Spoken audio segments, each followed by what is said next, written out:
The word awesome was probably invented because the universe needed a term to describe dragons. Two of the most powerful dragons out there go head-to-head in a vicious cosmic duel between Runeterra's Aurelion Sol and Middle-earth's Ancalagon the Black. Odds are you've heard of Ancalagon before, whether in a video or on a ubiquitous dragon size comparison. He's famous among Tolkien dragons for being by far the most powerful, as well as the incomparably largest. When he fell from the sky, he crushed the towers of Thangorodrim in his death throes.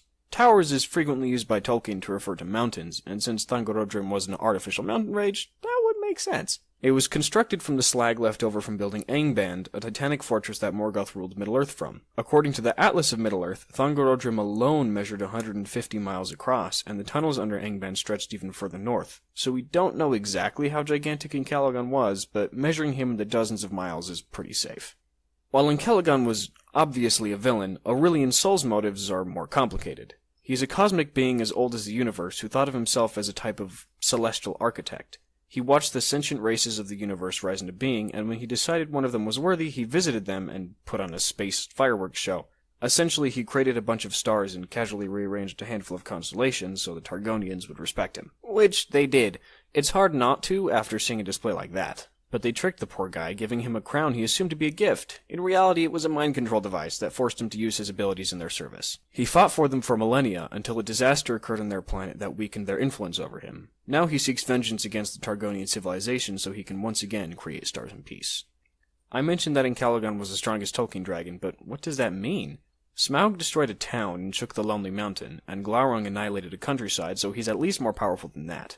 By size alone, he's capable of destroying a mountain range, but as one of the strongest servants of Morgoth, it's clear that he's far more dangerous. Ancalagon fought a Silmaril-wielding Elendil, the Eagle Lord Thorondor, and Thorondor's Eagle host for a period of 24 hours during the War of Wrath. Each eagle was a divinely powered servant of Manwë, and Thorondor alone could injure Morgoth's physical avatar. That's at least a multi-solar system level feat right there.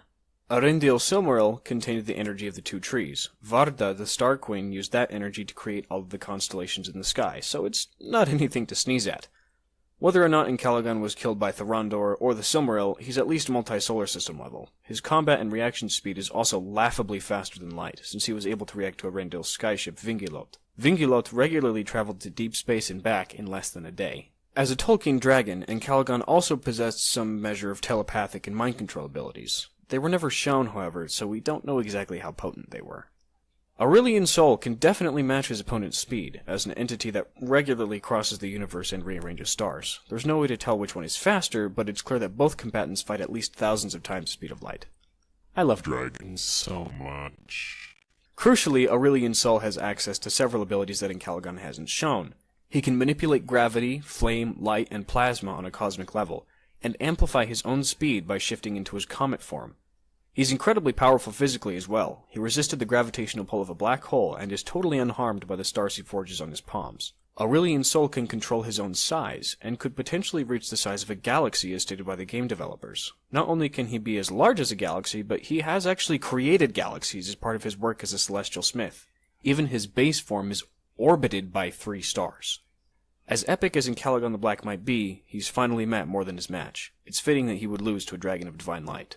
90% to 10% in favor of Aurelion Sol. Thanks for watching. Hit that subscribe button and head over to the Ultimate Battles Discord server for more fantasy content. Vividen out.